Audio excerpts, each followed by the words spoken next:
एक कौवे ने बताया, स्त्री चाहे कितनी भी प्यारी क्यों ना हो, लेकिन उसे यह 3 बातें कभी मत बताना। दोस्तों, किसी जंगल में एक कौवा और कोई घोंसला बनाकर रहते थे। उन दोनों में बड़ा ही प्रेम व्यवहार था।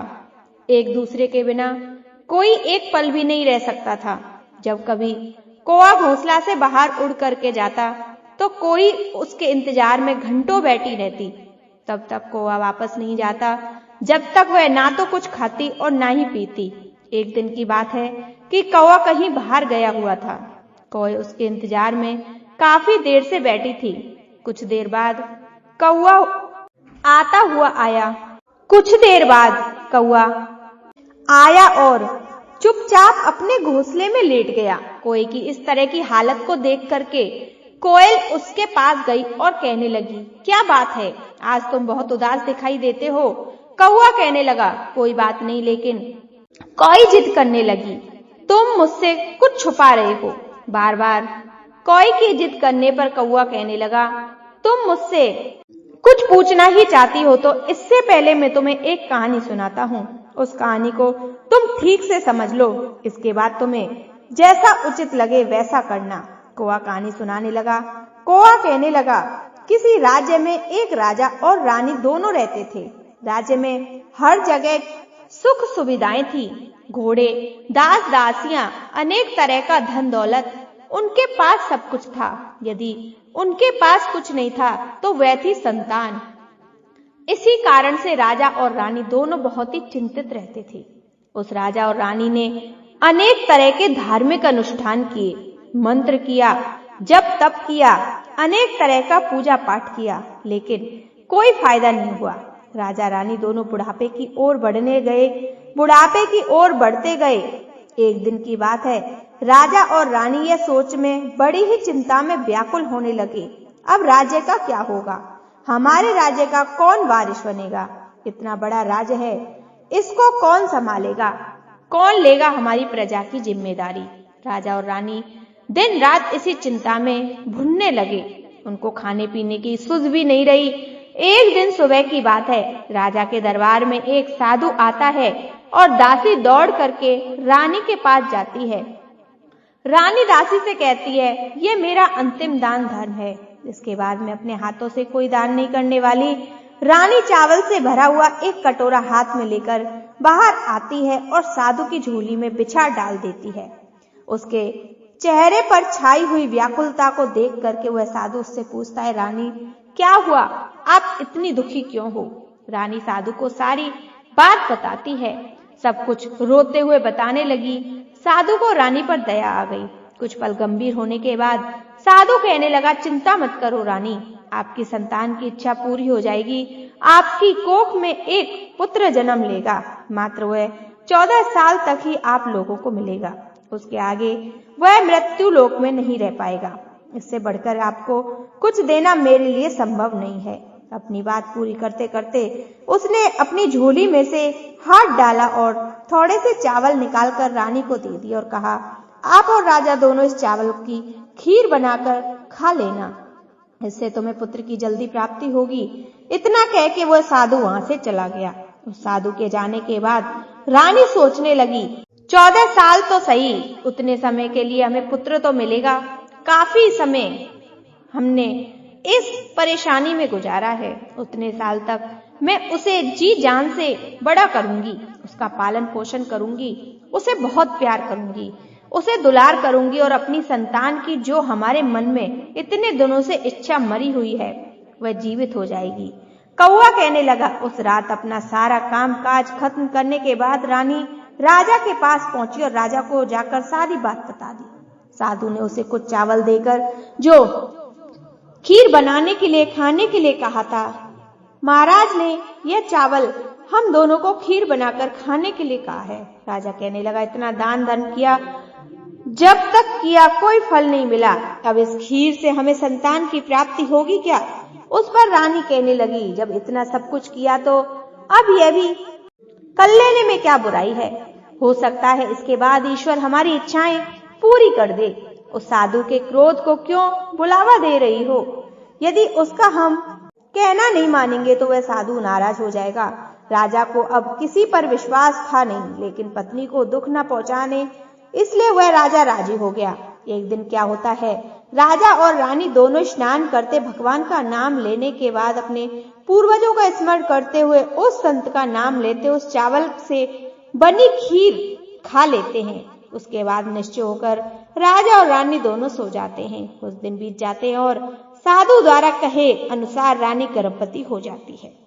उस पर राजा रानी बहुत ही खुश होते हैं और उसकी खुशी फूले नहीं समाती। राजा रानी से कहने लगा, महारानी सचमुच साधु महाराज की कृपा हमारे ऊपर बरस पड़ी। जब उसका समय पूरा हुआ, 9 माह के बाद पूरे समय के अनुसार रानी ने एक बहुत ही सुंदर पुत्र को जन्म लिया। बड़ा ही तेज था, उसके चेहरे पर मुखमंडल उसका चमक रहा था। राजा ने बड़ी धूमधाम से पुत्र के नामकरण किया और सारे राज्य में कई दिनों तक भंडारा चलता, उत्सव मनाया गया। और अब पुत्र की कुंडली को देखने के लिए राज्य के सबसे बड़े विद्वान पंडित को राजा ने बुलवाया। पंडित जी ने उस पुत्र की कुंडली को देखा तो पंडित जी कुंडली देखकर बहुत चिंतित हो गए। कहने लगे, महाराज जो ये पुत्र है सिर्फ 14 साल तक जीवित रहेगा। राजा को इस बात की भनक भी नहीं थी। रानी को भी साधु महाराज की बात याद आ गई। दोनों चुप रह जाते हैं और उसके बाद राजा और रानी बड़े लाड़ प्यार से बेटे का पालन पोषण करते हैं। उस बेटे की हर ख्वाहिश को, हर जिद को पूरी करते हैं। थोड़े समय के लिए ही सही, भगवान ने संतान की अपनी मुराद पूरी कर दी। इससे वह हमेशा अपना हिम्मत मानते थे। राजपुत्र दिन प्रतिदिन बड़ा होता गया। जब वह 7 साल का हो गया तो राजा एक अच्छे गुरु की नियुक्ति करके उसे पढ़ाई लिखाई में राजशास्त्र विद्या का कोई घुड़सवारी आदि जब भी 12 विद्याओं का शिक्षण कराते हैं। जब वह सब शास्त्र और विद्या में पारंगत हो जाता है और 12 साल की उम्र का वह जब बालक हो जाता है, तब एक अच्छी सी राजकन्या को देखकर उस बालक की शादी करा दी जाती है। 2-3 साल बीत जाते हैं, बेटा अब 15 साल का हो जाता है। तो एक दिन जब राजपुत्र राजा से कहता है, पिताजी मैं अपने राज्य को घूम करके देखना चाहता हूँ। आज तक मैंने इस राज्य दरबार के और इस महल के सिवाय मैंने बाहर कुछ नहीं देखा। बेटे की बात को सुनकर राजा बड़ा परेशान हो जाता है, क्योंकि पुत्र तो 14वां साल शुरू हो गया था। अब कोई अनहोनी होने का वक्त नजदीक आ पहुंचा था, लेकिन राजा यह सब बातें पुत्र को नहीं बता सकता था। वह क्या करता, चेहरे की खुशी लाकर बेटे से कहता, हाँ हाँ जरूर जाओ बेटा, तुम्हें अपना सारा राज्य घूम करके देखना चाहिए। कहाँ क्या है यह सब जानना बहुत जरूरी है। कल मेरे बाद ही तो इस राज्य का राजा बनना है। मात्र एक बात का ध्यान रखना, तुम जहां जा रहे हो, क्या कर रहे हो, यह बात अपनी पत्नी को कभी मत बताना। पुत्र कहता है, ठीक है पिताजी, आपने जो भी कहा है मैं वैसा ही करूंगा। एक दिन क्या होता है, राजपुत्र दिन भर अपनी पत्नी के साथ मौज मस्ती करता है, खुशियां मनाता है और रात को ठीक 12 बजे बिस्तर से उठकर बाहर चला जाता है। फिर सुबह होने से पहले वह वापस अपने महल में आकर सो जाता है। ऐसे कुछ दिनों तक चलता रहा। अब पुत्र का 14वां साल खत्म होने में कुछ ही दिन शेष रह गए थे। एक दिन की बात है, उसकी पत्नी छोटी रानी रात में जाग जाती है। रानी देखती है कि बिस्तर पर जो वह राजकुमार है वह नहीं। महल में सब जगह देखती है, खोजती है, पर वह कहीं नजर नहीं आता। क्या करेगी, किससे कहेगी, वह चुपचाप रहती है। फिर सुबह होने पर वह देखती है कि उसका पति अपने बिस्तर पर सोया हुआ है। वह पति से कुछ नहीं पूछती, लेकिन दूसरी रात भी वैसे ही होता। तीसरी रात, चौथी रात, ऐसे कई दिनों तक चल रहा था। रानी इस तरह के व्यवहार को देख करके अपने पति के बहुत चिंतित हो जाती है, उदास हो जाती है। पति रात को कहाँ जाता है, क्या करता है, किससे मिलता है, उसके मन में अनेक तरह के सवाल उठते हैं, लेकिन उसे पूछने में उससे डर लगता है। शायद पत्नी के पूछने पर पति को गुस्सा आ जाए और वह गुस्से में आकर कुछ भी कर बैठे। सास ससुर से पूछने के बारे में सोचा तो उसने कुल मर्यादा के बीच में आ जाती है। सोचने लगती है कि इस बात को अपने सास ससुर से क्यों पूछूं। इसी तरह से मन ही मन में वह कोटती रहती है। इस हालत में उसे खाने पीने में किसी प्रकार की कोई दिलचस्पी नहीं रह जाती। धीरे धीरे वह एकदम से दुबली पतली होकर कमजोर हो जाती है। उस राज्य में एक दिन की बात है, एक फूल बेचने वाली बूढ़ी मालिन आ गई। वह हमेशा छोटी रानी को फूल देने के लिए महल में आया करती थी। उस बुढ़िया का ध्यान छोटी रानी पर चला गया। वह छोटी रानी से पूछती है, बेटी क्या बात है, तुम क्यों दुखी हो? इस तरह से मैं देखती हूँ तुम सूख कर कांटा होती जा रही हो। रानी कहने लगी, क्या बताऊं तुम्हें अम्मा, तुम्हारा जो ये राजपुत्र है वह प्रत्येक रात्रि को बिस्तर से अपने आप उठकर कहीं चला जाता है। सुबह होने से पहले ही वापस आ जाता है, अपने बिस्तर पर सो जाता है। वह कहाँ जाता है, किससे मिलता है, कौन सी उसकी प्रेमिका है, यह सब सोच के मेरा मन बड़ा दुखी होता है। और इसी दुख और चिंता के कारण मैंने खाना पीना सब कुछ छोड़ दिया, इसलिए सूख के कांटा बन गई हूँ। बुढ़िया की बात सुन के उसे एक उपाय बुद्धि वाला सूझा। बुढ़िया उसकी बात सुनकर उसे एक उपाय बताती है। कहती है, बेटी ऐसा करना, आज रात तुम सोना मत, उसके पीछे जाकर देखना वह कहाँ जाता है, क्या करता है, किससे मिलता है, उसकी ठीक से पहरेदारी करना, पर मुझे नींद आ जाए तो क्या करूंगी। वह बूढ़ी माई कहती है, नींद आ जाए इसलिए एक काम करना, अपने बाएं हाथ की उंगली में एक छोटा सा जख्म बना लेना और उस पर थोड़ी सी मिर्च लगा के उस पर छिड़क देना, उससे तुम्हें बड़ी जलन होगी और उस पीड़ा से तुम्हें रात भर नींद नहीं आएगी। रानी बुढ़िया के कहने के अनुसार अपनी उंगली में एक छोटा सा घाव बना करके उस पर थोड़ा सा मिर्च लगा लेती है और उसे नींद नहीं आती, लेकिन थोड़ी देर बाद जब वह सो जाती है, दूसरे दिन सुबह बुढ़िया जब फूल लेके आती है, उसके महल में पहुंचती है और पूछती है कि उस क्या हुआ बेटी, देख पाई क्या, पति तुम्हारा कहाँ जाता है। रानी कहती है, अम्मा पहले कुछ समय जलन के कारण मुझे नींद नहीं आई, लेकिन जैसे ही जलन शांत हुई उसके बाद मैं सो गई, फिर मुझे पता नहीं चला क्या हुआ। वह बुढ़िया कहती है, कोई बात नहीं, आज तुम उंगली पर पहले से थोड़ा ज्यादा जख्म बना लेना और उस पर ज्यादा मिर्च लगा लेना। रानी वैसे ही करती है, परंतु वह सिर्फ पति के बिस्तर से उठने के बाद बाहर निकलते वक्त जाग पाई। वह उसके पीछे नहीं जा सकी क्योंकि उसकी आंखें उस समय तक मुद गई थी और नींद आ चुकी थी। दूसरे दिन सुबह जब वह फिर बुढ़िया आती है और रानी से पूछती है, रानी रो के कहने लगी कि अम्मा आज भी उसकी पहरेदारी में ठीक से नहीं कर पाई। बुढ़िया कहती है, बेटी सब कुछ ठीक हो जाएगा, तुम आज रात जख्म और बड़ा करना और उस पर ज्यादा मिर्च के साथ नमक भी लगा लेना, और एक काम करना बेटी, जब वह जाने के लिए निकले तो उसका रास्ता रोक के उसके सामने खड़ी हो जाना। बुढ़िया ने जैसा बताया रानी वैसा ही करती चली गई। आज रात उसे नींद नहीं आ रही थी। पति रात के 12 बजे बिस्तर से उठ करके जब महल से निकलने के लिए आगे बढ़ता है तो वह बुढ़िया के कहे अनुसार उसने जो बताया था उसी तरह रानी आकर पति के सामने रास्ता रोक के खड़ी हो जाती है और कहती है, कहाँ जा रहे हो, किससे मिलने जा रहे हो, मुझे यह बताओ, इसके बाद में जाना। पत्नी को इस तरह से देख करके राजपुत्र ने बहुत समझाने की कोशिश की। कहता है, देखो अगर मैंने तुम्हें यह बात बता दी तो मैं तुम्हें दोबारा नहीं मिल पाऊंगा। पत्नी कहती है, कोई बात नहीं, मिल पाओ, लेकिन आज रात के समय कहाँ जाते हो, क्या करते हो, किससे मिलते हो, यह पहले मुझे बता दीजिए। वह राजपुत्र इसके पत्नी की जिद के आगे बिल्कुल असहाय हो गया। पत्नी की जिद के आगे उसकी एक नहीं चली। ठीक उसी समय 14वां साल शुरू होने वाला था, 15वां साल लगने वाला था। अब वह जाने दो, वह सोचता है कि वह कुछ चावल मंत्रों से सिद्ध करके अपनी पत्नी को दे करके कहता है, देखो इस चावल के दानों को दोनों हाथों में अपनी मुट्ठी में पकड़ लेना, पहले दाएं हाथ में पकड़े चावल मेरे ऊपर फेंकना, मैं कौन हूं तुम्हें पता चल जाएगा। बाद में बाएं हाथ में पकड़े हुए चावल मेरे ऊपर फेंकना, मैं जैसा था तुम्हें मिल जाऊंगा, लेकिन यदि तुम बाएं हाथ के चावल मेरे ऊपर फेंकना भूल गई तो मैं तुम्हें कभी नहीं मिल पाऊंगा, इतना याद रखना। रानी बड़े आत्मविश्वास के साथ कहकर दाएं हाथ के पकड़े हुए चावल पति के ऊपर फेंक देती है।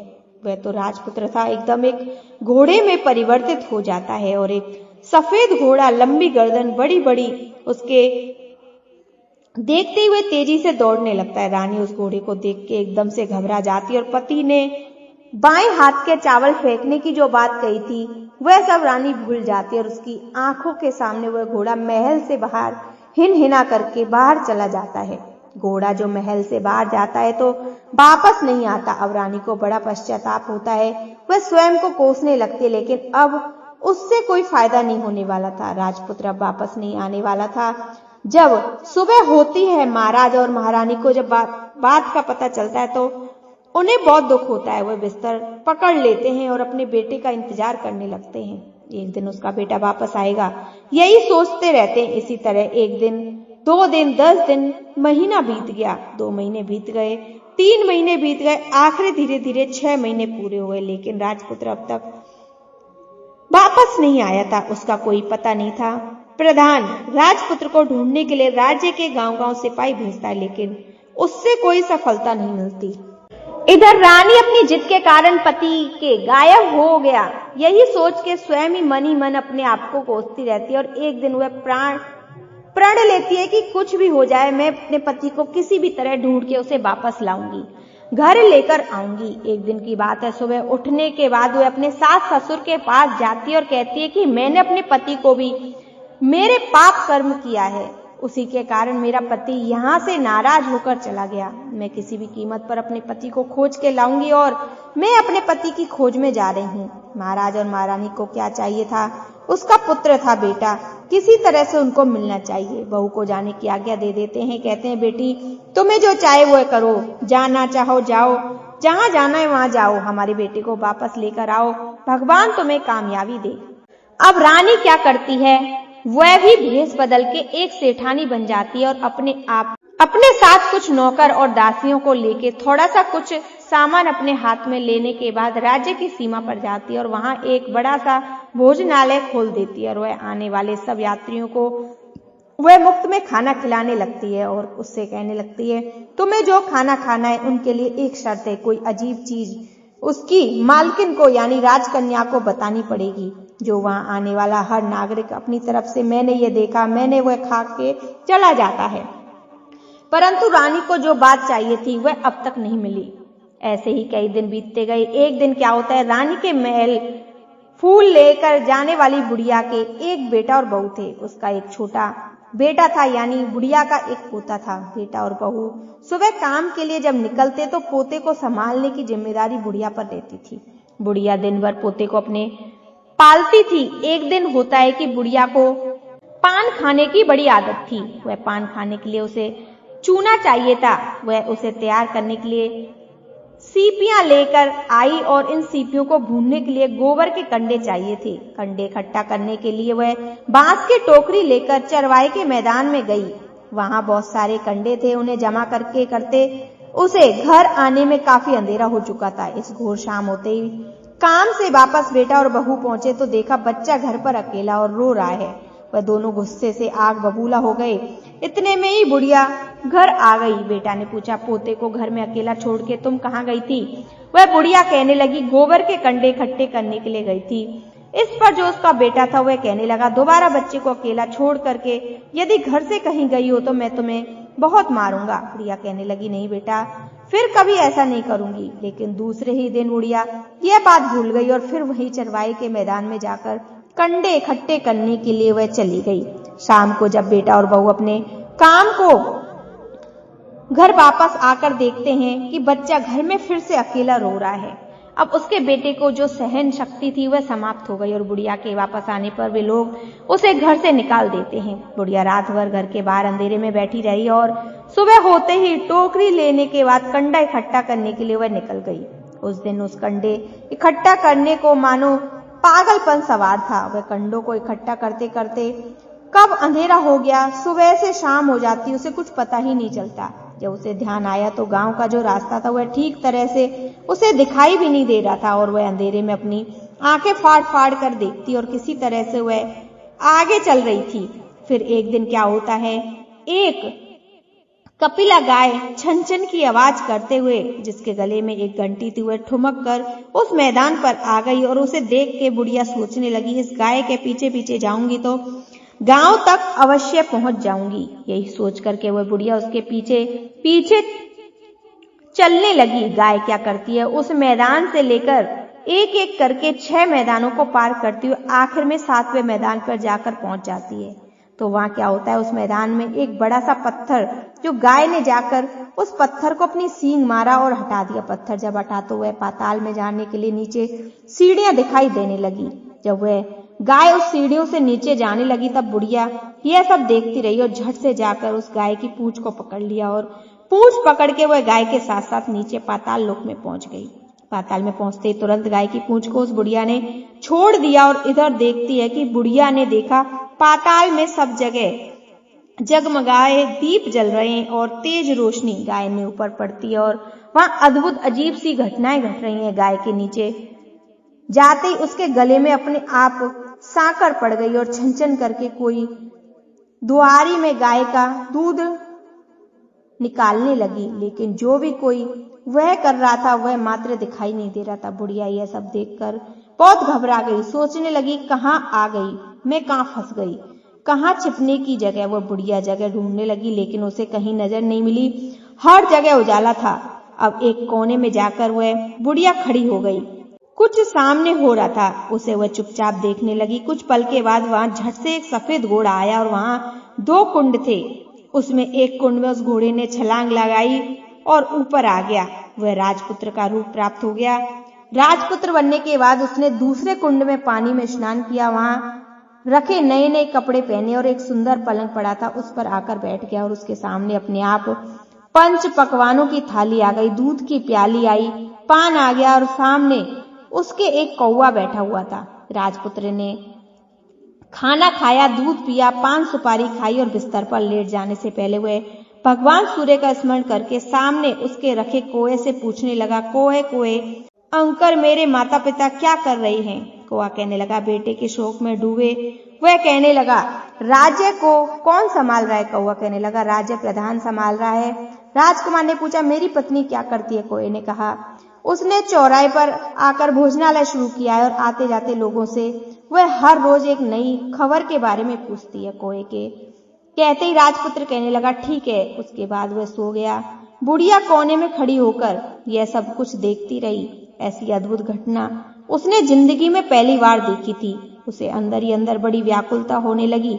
वह अपनी भूख प्यास सब भूल चुकी, यह देखने के लिए व्याकुल होने लगी। लेकिन उसके बाद और कुछ घटनाएं नहीं घटी। इसी तरह से रात बीत गई, सुबह हो गई। सुबह होने पर पलंग पर सोया हुआ वह राजपुत्र उठा और फिर से पहले वाले कुंड में छलांग लगाई और फिर से घोड़ा बन के कुंड के बाहर आ गया और बाहर आते हुए तेजी से उस पाताल नगरी के बाहर निकल गया। लेकिन वह कहाँ गया बुढ़िया को कुछ पता ही नहीं चला। उसके बाद पिछली रात की तरह कोई उस गाय को छमछम करके दूध दोहने लगा। जैसे ही दूध दोहना खत्म हुआ, गले में से उसके रस्सी पड़ी थी और वह अपने आप खुल गई। वह गाय तेजी से ऊपर जाने लगी, सीढ़ियों की ओर भागने लगी। गाय को उस तरह जाते हुए देख करके वह बुढ़िया सोचने लगी, अब गाय के साथ यहाँ से ऊपर जाना ही समझदारी है, नहीं तो कोई नई मुसीबत आकर के मेरे ऊपर पड़ जाएगी। झट से उस बुढ़िया ने गाय की पूंछ पकड़ी और गाय के साथ बाहर आ गई। जब ऊपर मैदान में पहुंची तो सुरंग का रास्ता अपने आप बंद हो गया और उसके मुंह पर रखा हुआ बड़ा सा पत्थर वह पहले की तरह ही रख गया। ऊपर आकर वह गाय जंगल की ओर चली गई। उधर बुढ़िया एकदम बावली सी होकर पाताल नगरी में जो कुछ भी उसने देखा जल्दी जल्दी किसी को बताने के लिए व्याकुल होने लगी। एकदम से याद आई, नगर की सीमा पर कोई औरत है जो भोजनालय चलाती है और नई बात बताने वाले को खाना फ्री में खिलाती है। ऐसा सोच करके वह सोचने लगी, मैं क्यों ना जाकर उस औरत को बात बताऊं। यदि उसे ये बात पसंद आई तो बाकी जीवन खाने पीने की जो भी झंझट है उसे सब मुक्त मिल जाएगा। बुढ़िया ने मन में विचार किया और तुरंत उस भोजनालय के द्वार पर टंगे हुए नगाड़े के सामने जाकर पहुंच गई और जोर से नगाड़ा बजाना शुरू कर दिया। नगाड़े का इस तरह से बजना सुनकर मालकिन यानी छोटी रानी मन में बड़ी प्रसन्न हुई और सोचती है कि शायद कोई बड़ी बात लेकर यहाँ आई है। रानी सिपाहियों को आदेश देती है कि जाइए और जो भी कोई आया है उसकी अच्छी तरह से खातिरदारी कीजिए। आदेश पाते ही सिपाही नीचे दौड़ करके गए तो वह बुढ़िया नगाड़ा बजा रही थी। उन्होंने उस बुढ़िया से पूछा, और यह बुढ़िया क्या हुआ, क्यों नगाड़ा बजा रही है? बुढ़िया कहने लगी, कुछ नहीं बेटा, यहाँ खाना मिलता है ना, इसलिए आई हूँ। खाना चाहिए, मिलेगा, लेकिन मुझे तुमसे कोई नई बात जाननी है, वह तुम्हें पहले बतानी पड़ेगी। बुढ़िया ने कहा, हाँ बताऊंगी। एक बात मालूम है मुझे। इस पर सिपाही उसे अंदर लेकर आए। उसको मालकिन का आदेश था कि जो कोई बूढ़ा बुजुर्ग वहां आए उनके साथ अच्छी तरह से पेश आना, उनका अच्छा से आदर सत्कार करना और सेवा करना। सिपाही ने उस बुढ़िया को भरपूर आदर सत्कार किया और बड़ी सी थाली भर करके अनेक तरह के व्यंजन को परोस दिया। बुढ़िया कुछ दिनों से उन्होंने खाना नहीं खाया था। कई दिनों से वह बुढ़िया भूखी थी। खाने को देखती ही वह खाने पर टूट पड़ी। जब वह उनसे खाना खा लिया तो उसे सिपाही ने नई साड़ी पहनने के लिए दी उसके बाद उसे लेकर रानी के पास गए। बुढ़िया और रानी ने तुरंत एक दूसरे को पहचान लिया। बुढ़िया कहने लगी, बेटी तुम? रानी बोली, अम्मा। तुम कुछ देर तक दोनों अनेक तरह की बातें करती रही। आखिर बुढ़िया से कहने लगी, वह रानी, अम्मा अब बताओ तुमने क्या नई बात देखी है? नई बात मैंने कोई बात नहीं देखी नहीं है। वह तो मेरे पास तुम्हें देने के लिए पैसे नहीं थे, इसलिए मैंने झूठ कहा और नगाड़ा बजा दिया। रानी ने कहा, अम्मा घबराओ नहीं, मैं किसी को तुम्हारा नाम नहीं बताऊंगी। फिर भी बुढ़िया कहने लगी, मैंने क्या देखा? कब देखा? करके आनाकानी करने लगी।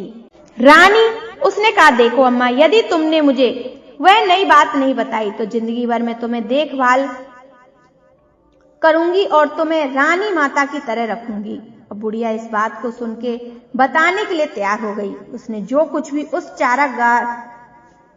चारागाह वाले मैदान से लेकर उस पाताल लोक में जो कुछ भी देखा वह सब कुछ उसने उस राजकुमारी को बता दिया। अब राजपुत्र उसी का पति है। वह तुरंत बुढ़िया से कहने लगी, अम्मा मुझे उस जगह पर ले चलो। बुढ़िया कहने लगी, नहीं बेटी, वह पाताल राज्य है, सांप है। यदि किसी ने तुम्हें देख लिया तो तुम्हारी जान खतरे में पड़ सकती है। लेकिन रानी उसकी एक भी नहीं सुनती, उसे उस जगह पर ले जाने के लिए वर्जित करने लगी। आखिर में बुढ़िया ने रानी का कहना मान लिया और कहने लगी, ठीक है, मैं तुम्हें वहां लेकर चलती हूं, पर आज नहीं, कल जाना, शाम को ही जाना होगा। दूसरे दिन दोपहर को रानी बुढ़िया के साथ उसी मैदान पर गई और एक जगह छुप के गाय के आने का इंतजार करने लगी। जब शाम हुआ, अंधेरा होने लगा, गाय हमेशा की तरह वहां आई। मैदान के उस कोने से जाकर उसने पत्थर से सींग मारा और झट से पत्थर हटके सुरंग जाने का रास्ता खुल गया। गाय उस रास्ते से नीचे उतरने लगी तो बुढ़िया रानी से कहती है, जल्दी आगे बढ़ो बिटिया, हम गाय की पूंछ पकड़ के नीचे चलेंगे। वे दोनों, बुढ़िया और रानी, गाय की पूंछ पकड़ के पाताल लोक में पहुंच गए और बुढ़िया पहले की तरह कोने में छिप गई। कोने में छिपी वह नीचे सब कुछ पहले जैसी घटनाएं थी वह घटित हो रही थी। गाय के गले में अपने आप रस्सी पड़ गई और कोई अदृश्य आदमी आकर के उस गाय को धोने लगा। एक सफेद घोड़ा आके एक कुंड में छलांग लगाया और राजपुत्र में बदल गया। राजपुत्र दूसरे कुंड में नहाने के बाद उसके सामने रखी थाली आ गई और दूध की प्याली आ गई, पान सुपारी आ गया। राजपुत्र सब कुछ खाने और पान खाने के बाद सोने के लिए पलंग पर गया और सोने से पहले सूर्यदेव का नाम लेकर उसने सामने बैठे हुए कोए से फिर पूछा, कोए कोए कंकर, मेरे माता पिता इस समय क्या कर रहे हैं? कोए ने कुछ जवाब नहीं दिया, बल्कि वह उदास हो गया। राजपुत्र को कुछ अट हुआ, वह संदेह हो गया कि वह उदास हो गया है और जो कुछ हुआ वह हो जाने दो, ऐसा सोच के सोने के लिए बिस्तर पर लेट गया। अब रानी का संयम टूट गया। वह दौड़ के पति के पास गई और उसके पैर पकड़ने के लिए आगे बढ़ने लगी। राजपुत्र तुरंत ही पत्नी को पहचान गया और झट से पीछे हटा और चिल्लाने लगा, नहीं नहीं, मुझे मत छूना वरना सर्वनाश हो जाएगा। रानी दोनों हाथ जोड़ करके पति से अपनी भूल की माफी मांगने लगी। स्वामी, मुझसे बड़ी भूल हो गई, मुझे आपसे कुछ नहीं पूछना चाहिए था। रात को कहाँ जाते हो? मैं अपनी भूल स्वीकार करती हूँ, मुझे मेरी भूल की सजा मिल गई है। अब आप घर चलो, आपके वियोग में आपके माता पिता ने बिस्तर पकड़ लिया है, सूख कर कांटा हो गई और आपकी प्रजा बड़ी दुखी है। उस पर राजपुत्र कहने लगा, वही तो एक बार तुम गलती कर बैठी हो, तब दोबारा मत करना, नहीं तो तुम्हें जो दिख रहा है वह भी नहीं देखने को मिलेगा। वह जोर जोर से रोने लगी और जमीन पर सर पटकने लगी। राजपुत्र के मन में रानी के लिए दया आ गई। वह उससे कहने लगा, तुम मुझे पाना चाहती हो तो तुम्हें एक काम करना होगा। काम बड़ा कठिन है और वह काम तुम्हें अकेले ही करना होगा। रानी ने कहा, कहो, कितना भी कठिन काम होगा मैं उसे पूरा करूंगी। उस राजपुत्र ने कहा, इस पाताल से ऊपर जाते ही तुम्हें एक बड़ा घना जंगल नजर आएगा। इस तरह के 6 जंगलों को पार करने के बाद जब 7वां जंगल तुमको मिलेगा तो उस जंगल के बीचों बीच एक बरगद का पेड़ है। उसके आसपास जगह जगह पत्ते, फदे, जटाई, कांटे आदि सब झुक चुका है। वहां बाघ, शेर, भालू, सांप सभी आकर बैठते हैं। तुम्हें उन सबको भगा करके उस जगह को साफ करना है और उसको गोबर से लीप के पवित्र बनाना है। वहां पर रंगोली सजा, उसके बाद वहां पर धूप दीप अगरबत्ती करके फूल कुमकुम से पेड़ के तने की पूजा करनी है और दूध दही से बने चावल का भोग चढ़ाना है। यह सब तुम दोपहर को 12 बजे से पहले करना होगा और 12 बजे के समय तुम्हें उस बरगद पर बैठ करके सूर्य भगवान का मंत्र का जाप करना है। ठीक 12 बजे सूर्य भगवान का रथ आकर के वहां उतरेगा और वह सब देख उसके खुश हो जाएंगे और कहेंगे कि जिस किसी ने यह सब किया उसे मैं मनचाहा वरदान देना चाहता हूँ। ऐसा सुनकर के तुम सामने जाना और उनके रथ का दाहिना घोड़ा मांग लेना, मैं तुम्हें मिल जाऊंगा। इतना कह करके वह राजपुत्र अपने पलंग पर जाकर सो गया और छोटी रानी सुबह होने का इंतजार करने लगी। सुबह होते ही वह बुढ़िया के साथ गाय की पूंछ पकड़ करके ऊपर आ गई। ऊपर आने के बाद वह बुढ़िया से कहने लगी, अम्मा अब मैं अकेले आगे जाऊंगी, तुम भोजनालय को वापस चली जाओ। वह जंगल में जाकर राजपुत्र के द्वारा बताई गई जो भी बात थी वह ढूंढने लगी और स्वयं आरी से उस जगह को साफ करके जैसे उस राजपुत्र ने कहा था वैसे ही उसके सामने हर जगह को साफ के लीप करके पोतकर चंदन धूप दीप अगरबत्ती करके पौ फटने से पहले वहां जाकर सब कुछ साफ कर दिया और बैठकर भगवान सूर्यदेव का स्मरण करने लगी। जैसे ही पति ने बताया था दोपहर को ठीक 12 बजे सूर्य भगवान का रथ उस स्थान पर आकर रुक गया। सूर्य भगवान ने जब रथ के नीचे देखा तो सुगंधित वातावरण देख के वह बहुत खुश हो गए। कहने लगे, जिस किसी ने यह काम किया है मैं उसको उसकी इच्छा के अनुसार वरदान देना चाहता हूँ।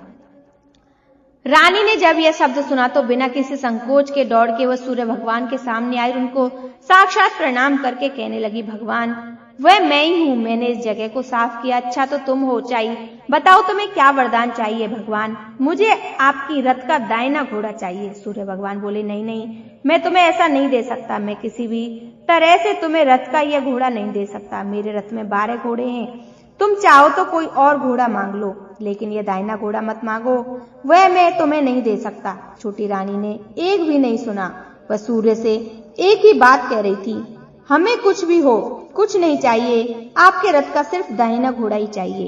वह अपने पैरों में वह सूर्य भगवान के पैरों में गिरकर कहने लगी, मैं अपनी जान दे दूंगी। सूर्य भगवान के पास धर्म संकट पड़ गया, उन्होंने वचन दे दिया था, अब अपने वचन से पलट नहीं सकते थे। उन्होंने कहा, ठीक है दे दिया तुम्हें घोड़ा। सूर्यदेव ने कहा, फिर एक बात और कही, देखो मैंने तुम्हें घोड़ा तो दे दिया लेकिन वह तुम्हें यहाँ नहीं मिलेगा, तुम्हें उसे जाकर पाताल लोक से लाना होगा। रानी कहने लगी, पाताल क्या भगवान, मैं तुम्हें पाने के लिए कहीं भी जा सकती हूँ और किसी हद तक कुछ भी कर सकती हूँ। रानी को वचन देकर सूर्यदेव अपने मार्ग में चले गए और उधर रानी जंगल से अपने भोजनालय में आ गई।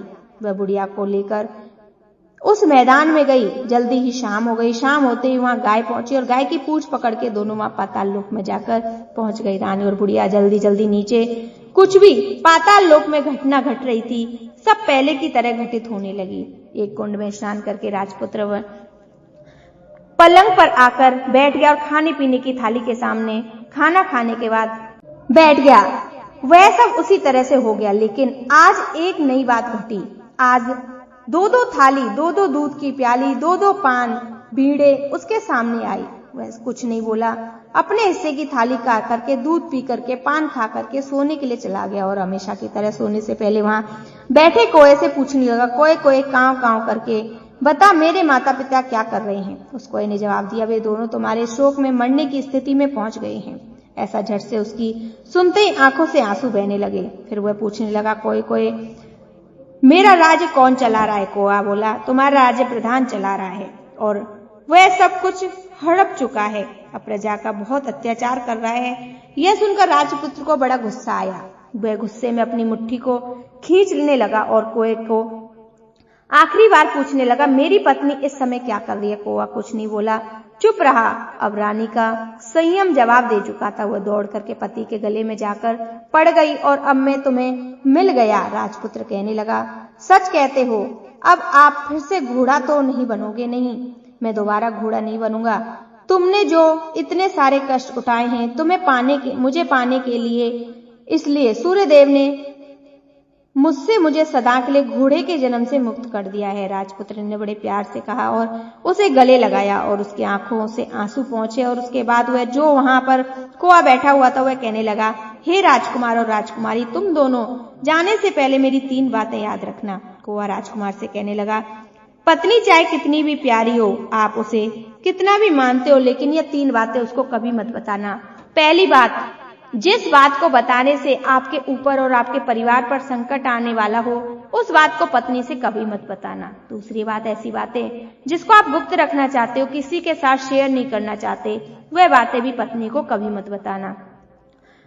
स्त्रियों के पेट में कोई भी बात नहीं पसती, इसलिए गुप्त बातों को कभी भी स्त्री से नहीं बताना चाहिए। जिस बात को बताने से पहले उसकी जान को खतरा हो, आपके माता पिता को कष्ट हो, आपके परिवार पर संकट आ जाए, ऐसी बात को भी स्त्री से कभी नहीं कहना चाहिए। कोई की बात को सुन के वे दोनों ने कहा, ठीक है, मैं जैसी गलती हम दोनों ने पहले ही कर चुके हैं, दोबारा गलती नहीं करेंगे। इसके पश्चात उस राजकुमार ने अपने बड़े प्यार से उसे गले लगा लिया। अपनी रानी से आंसू पहुंचे। कुछ देर के बाद सुबह हो गई। गाय की श्रृंखला टूट के भूलोक पर जाने लगी। रानी, राजपुत्र और बुढ़िया उसी पूंछ पकड़ के ऊपर आ गए। ऊपर आने पर वह सीधे भोजनालय में पहुंचे। वहां का सब सामान लोगों में बांट दिया और ताला लगा करके अपने राज्य को वापस चले गई। अपने राज्य के पुत्र को वापस आते हुए देख के, वह जो उसका तेवर था वह देख के जो प्रधान था अब घबरा गया। राजपुत्र ने उसे बंदी बना करके कैद खाने में डाल दिया। राज्य की भाग दौड़ को खुद अपने हाथों में ले लिया। इसके बाद अपने माता पिता से मिलने के लिए वह राजकुमार राजकुमारी के साथ अपने महल में गया। और राजपुत्र क्या देखता है, उसके माता पिता उसके शोक में सूख कर कांटा हो गए। पुत्र को देख के मरणासन स्थिति में राजा और रानी की आंखों में टप टप आंसू बहने लगे। इन दोनों ने पुत्र को गले लगाया और उसे प्यार से सहलाने लगा। इतना होने के बाद उनकी सेहत में एकदम से सुधार आने लगा। अब बिस्तर से उठ के बैठ गए, पुत्र को आशीर्वाद देने लगे। राजा के पुत्र के आने की खबर सुनकर तुरंत सारे राज्य में खबर फैल गई। प्रजा इस तरह की बात को सुनकर फूले नहीं समा रही थी। सारी प्रजा राजमहल में आकर इकट्ठी हो गई। राजपुत्र ने उन्हें दर्शन दिया और आज से उन्हें किसी प्रकार का कोई दुख नहीं पहुंचाएगा, ऐसा वचन देकर वह अपने राज्य के सिंहासन पर जाकर बैठ गया और एक अच्छा राजा बनके अपने अच्छे राज्य को अच्छी तरह से चलाने लगा। अपनी पत्नी के साथ और अपने माता पिता के साथ सुख शांति से जीवन बिताने लगा। और वह बुढ़िया थी, उसे वह अपने पास रख लिया। दोस्तों, यह कहानी आपको कैसी लगी, एक प्यारा सा कमेंट करके जरूर बताना। और यदि वीडियो आपको पसंद आया है, अच्छा लगा है, तो वीडियो को एक लाइक करके चैनल को सब्सक्राइब करने की कृपा कर देना। बोलो जय श्री कृष्णा, राधे राधे।